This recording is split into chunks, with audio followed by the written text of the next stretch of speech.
నమస్తే. Local ITM ప్రేక్షకులకు స్వాగతం.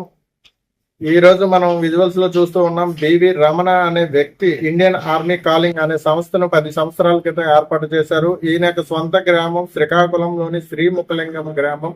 ఈయన 10 సంవత్సరాల క్రితం ఆర్మీ నుంచి రిటైర్ అయి వచ్చారు అని తెలియజేస్తున్నారు. కానీ మన లోకల్ ఐటీఎం యొక్క మనం ఇక్కడ ఉన్న విద్యార్థులు మరియు కొంతమంది బాధితులతో మాట్లాడగా వారు తెలియజేసింది ఏమనగా, వారు 10 సంవత్సరాల క్రితం ఇండియన్ ఆర్మీ నుంచి రిటైర్ అయి వచ్చారని చెప్తున్నారు. కానీ ఆయన యొక్క మానసిక పరిస్థితి బాగోలేదు. అందువలన మాత్రమే ఆయన్ని డిటైన్ చేసి ఉద్యోగంలో నుంచి తీసివేసి పంపించిన తర్వాత ఇక్కడికి ఆయన సొంత గ్రామమైన శ్రీముఖలింగం రావడం జరిగింది. అక్కడ కూడా కుటుంబ సభ్యులతో సఖ్యతగా లేకపోవడం వల్ల వాళ్ళు కూడా పంపించేయడం జరిగిందని, అక్కడి నుండి వచ్చిన ఈయన కొంతమంది ఈ ఇండియన్ ఆర్మీకి సంబంధించిన వ్యక్తులతో కలిసి ఇండియన్ ఆర్మీ కాలింగ్ అనే ఒక సంస్థను ప్రారంభించారు. ఎవరైతే ఔత్సాహిక యువత ఆర్మీ, నేవీ, ఎయిర్ ఫోర్స్ లో ఉద్యోగాలు సాధించాలి అనుకుంటారో అలాంటి వ్యక్తుల్ని టార్గెట్ చేస్తూ ఈ సంస్థలో శిక్షణ ఇప్పిస్తూ వారికి ఉద్యోగం కూడా కల్పిస్తాం. డిగ్రీతో పాటు శిక్షణ, ఇంటర్మీడియట్ తో పాటు శిక్షణ ఇచ్చే ఉద్యోగం, అలాగే డిగ్రీ చదివిస్తూ కూడా ఉద్యోగం ఇప్పిస్తాం అని చెప్తూ వాళ్ళ దగ్గర నుంచి లక్షల కొద్ది ఫీజులు వసూలు చేస్తూ, అయితే ఇక్కడ జాయిన్ అయిన విద్యార్థుల్లో ఒక వ్యక్తి, మనం చూస్తున్న వీడియోలో కనిపించిన వ్యక్తికి రికార్డింగ్ మాత్రం అది సంవత్సరం క్రితం జరిగిందని నిర్వాహకులు తెలియజేస్తున్నారు. ఇక్కడ ఉన్న విద్యార్థులను కూడా మనం అడిగి చూడగా వారు అంటున్నారు అది పాత వీడియో. అప్పట్లో ఉద్యోగం రాలేదని ఆ విద్యార్థి యొక్క తల్లిదండ్రులు అడగడంతో బివి రమణ గారు కోపంతో ఆ పిల్లాడిని అలా కొట్టడం జరిగిందని, ఉద్యోగం రాకపోవడానికి ఆయన తప్పు కాదని కూడా ఇక్కడ విద్యార్థులు కొంతమంది తెలియజేశారు.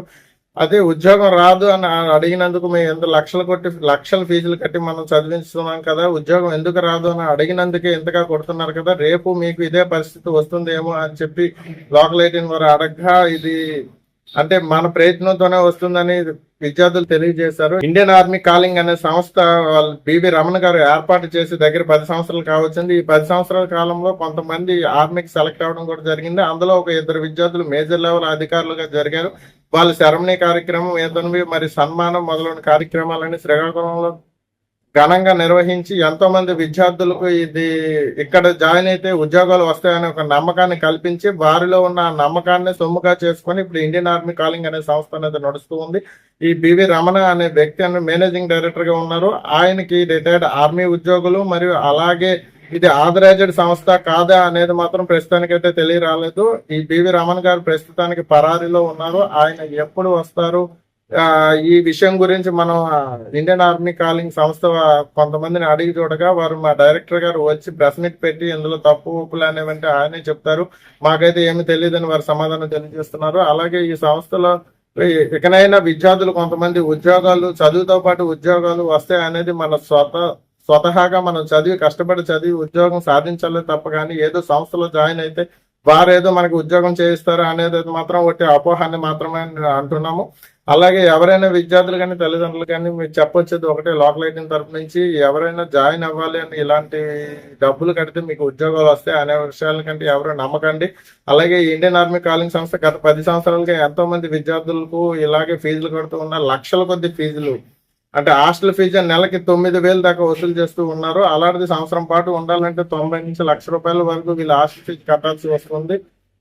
అంతేకాకుండా చదువుకునేందుకు ఫీజు, అలాగే ఉదయం లేచిన నుంచి ఎక్సర్సైజ్లని అవన్నీ ఇవన్నీ ఫుడ్ అని వాటికని అన్నింటికీ ఇక్కడ ఫీజులు అనేవి దండిగా వసూలు చేస్తున్నారు. అంతేకాకుండా బివి రమణ గారి ఒక నెల రోజుల క్రితం ఒక ఆరోపణ కూడా వచ్చింది.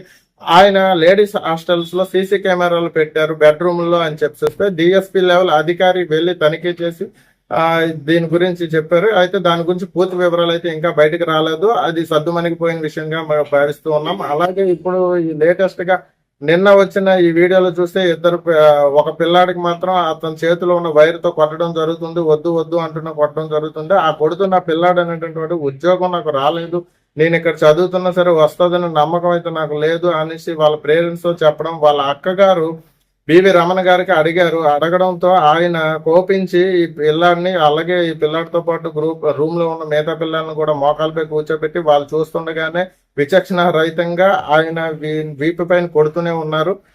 ఇది చాలా ఎంతో దాష్టికమైనది. దీన్ని పోలీసులు మరియు హ్యూమన్ రైట్స్ వాళ్ళు కూడా దర్యాప్తు చేస్తారు. అది దీని గురించి ఇప్పటి వరకు బాధితులు ఎవరు కంప్లైంట్ ఇవ్వలేదని ఇక్కడ శ్రీకాకుళం 2 టౌన్ పోలీస్ స్టేషన్ సంబంధించిన వాళ్ళకు మనం ఎంక్వైరీ చేయక ఇంతవరకు ఎవరు బాధితులు వచ్చి మాకు కంప్లైంట్ ఇవ్వలేదని, కంప్లైంట్ ఇస్తే మేము దర్యాప్తు చేపడతామని అధికారులు తెలియజేశారు.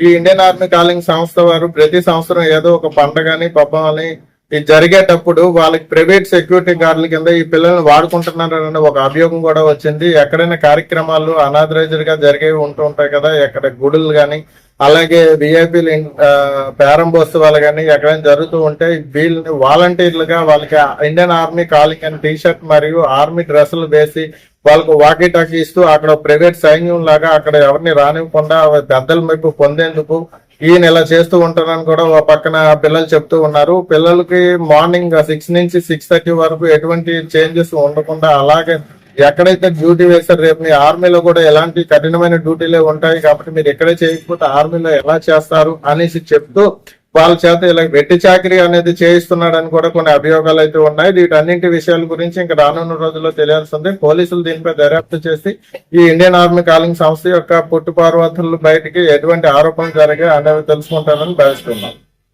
లోకల్ 18 రాజశేఖర్.